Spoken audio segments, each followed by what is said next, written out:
Hello everyone, मी रोहिणी माझ्या channel मध्ये तुमचे स्वागत आहे। तर तुम्हाला पण असं वाटतं का की आपले केस हे सिल्की आणि शायनी असावेत आणि केस नॅचरली सिल्की होण्यासाठी काय करावं हे तुम्हाला माहित आहे का? नसेल माहिती तर आजचा व्हिडिओ हा तुमच्यासाठीच आहे। केस नॅचरली सिल्की राहावेत यासाठी आपण नेहमी प्रयत्न करतो, राईट? बऱ्याच जणी त्यासाठी पार्लर मध्ये महागड्या ट्रीटमेंट ही घेतात, काही तर रेग्युलर स्पा ही करतात। बट काय होतं, पार्लर मध्ये आपण ज्या ट्रीटमेंट घेतो त्याला काही दिवसांनी त्या ट्रीटमेंटचा रिझल्ट हा निघून जातो आणि नंतर आपले केस ड्राय आणि फ्रीझी होतात। पार्लर मध्ये काही ट्रीटमेंट केल्यानंतर ते काही काळासाठी आपले केस हे तसेच राहतात आणि जर आपण हेअर वॉश केला किंवा आपण झोपेतनं उठलो तर आपले केस जसेची तसे परत होऊन जातात, राईट? साठी आपले केस हे आतूनच नॅचरली सिल्की आणि शायनी असायला हवेत। त्यासाठी तुम्ही काही नॅचरल उपाय करू शकता की त्यामुळे तुमचे केस हे सिल्की आणि शायनी होतील। पण हे जे उपाय आहेत हे तुम्हाला कंटिन्यू करायला हवेत। आता हे उपाय जाणून घेण्यासाठी आजचा व्हिडिओ हा शेवटपर्यंत नक्की बघा। चला तर मग पाहूयात की ते उपाय कोणते। मध्ये सगळ्यात पहिला उपाय आहे केसांना नियमित तेल लावणे।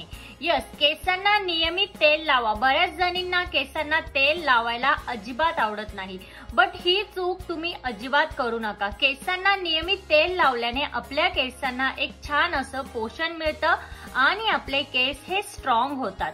त्यासोबतच आपले केस हे शायनी आणि मॉइश्चराइज म्हणजे कंडिशनिंग होण्यासाठी ही मदत होते।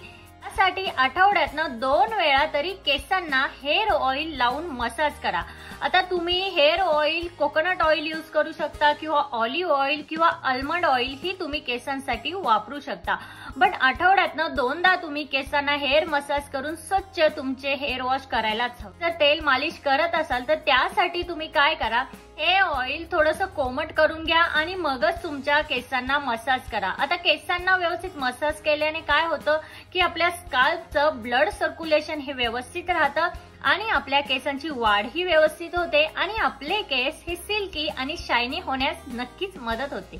सेकंड टिप आहे, केस हे गरम पाण्याने अजिबात वॉश करू नका। यस, केस हे कधीही वॉश करताना तुम्ही थंड पाण्यानेच वॉश करा। आता तुम्ही जर थंड हवेच्या ठिकाणी राहत असाल आणि तुम्हाला पॉसिबल नसेल की थंड पाण्याने हेअर वॉश करणं, तुम्ही कोमट पाण्याने हेअर वॉश हे करू शकता। केस जर गरम पाण्याने वॉश केले तर केसांमध्ये जे नॅचरल ऑइल असतं ते निघून जातं आणि त्यामुळे आपले केस हे ड्राय होतात आणि फ्रीझी होतात आणि असे तुटल्यासारखे दिसून येतात। त्यामुळे तुम्ही थंड पाण्यानेच हेअर वॉश करायला हवे। थंड पाण्याने जर तुम्ही हेअर वॉश केले तर तुमचे केस हे नेहमी सिल्की राहतील। मी गरम पाण्याने तुमचे हेअर वॉश केले तर त्या केसांचे जी क्युटिकल असतात ते ओपन होऊन तुमच्या केसांचं किंवा तुमच्या स्काल्पचं नुकसानही होऊ शकतं। त्यासाठी तुम्हाला जर तुमचे केस हे हेल्दी सिल्की शायनी ठेवायचे असेल तर नेहमी तुमचे हेअर वॉश तुम्ही हे थंड पाण्यानेच करायला हवेत। त्यानंतर तिसरा उपाय आहे, केसांना पुसण्यासाठी नेहमी टी शर्टचा वापर करा। यस, तुम्ही जर केसांना पुसण्यासाठी टॉवेलचा वापर करत असाल तर टॉवेलने काय होतं की आपले केस हे तुटतात आणि आपल्या केसांचं नुकसान होतं। त्यामुळे तुम्ही जेव्हा हेअर वॉश करता त्यानंतर शक्यतो तुमच्याकडे जर असं जुनं असं टी शर्ट असेल जे तुमच्या वापरात नसेल ते तुम्ही केसांसाठी वापरू शकता। आता टी शर्टने काय होतं की केस आपले मऊ होतात, तर तुम्ही टर्किशचा टॉवेल जरी वापरत असेल तर तोही बंद करा, टी शर्ट वापरायला सुरुवात करा। याशिवाय तुम्ही मायक्रो फायबरचा टॉवेल ही केसांना पुसण्यासाठी यूज करू शकता। त्यानंतर चौथा उपाय आहे, केस सरळ करण्यासाठी घरगुती उपचारांचा वापर करा। म्हणजे कोरपड, अंड, तेल अशा ज्या गोष्टी आहेत या तुम्ही केस सरळ करण्यासाठी वापरा। होईल की तुमचे केस हे चांगले कंडिशनिंग ही होतील। याशिवाय तुमचे केस हे डॅमेज ही होणार नाही आणि तुमच्या केसांचं कुठलंही नुकसान होणार नाही। त्यासोबतच तुमचे केस हे नॅचरली सिल्की आणि शायनी होण्यासही मदत होईल। तर पाचवा उपाय आहे, केसांना हेअरस्टाईल करण्यासाठी हीट देणाऱ्या ट्रीटमेंट अजिबात करू नका। जर तुम्ही केसांना डेली हेअर ड्राय करत असाल, हेअरस्टाईल साठी तुम्ही हेअर स्ट्रेटनर यूज करत असाल, ते प्रमाण हे कमी करा। याने काय होतं की आपले केस हे तुटतात आणि हळूहळू आपले केस हे वीक होतात। त्यामुळे तुम्ही हेअरस्टाईल करण्यासाठी हेअर ड्रायर आणि हेअर कर्लर जर वापरत असाल तर त्याचं प्रमाण हे कमी करा।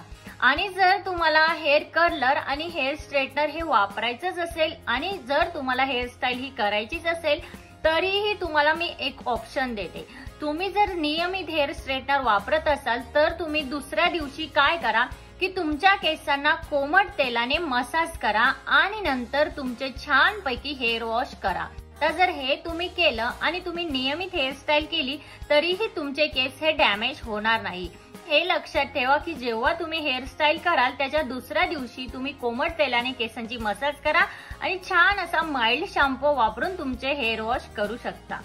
तुमच्या केसांचं नुकसानही होणार नाही आणि तुमचे केस हे हेल्दीही राहतील। तर फ्रेंड्स, आजच्या व्हिडिओमध्ये मी काही टिप्स सांगितल्या आहे, ह्या जर तुम्ही फॉलो केल्या तर नक्कीच तुमचे केस हे सिल्की आणि शायनी तुम्हाला मिळतील। तर फ्रेंड्स, आजच्या व्हिडिओमध्ये इतकंच।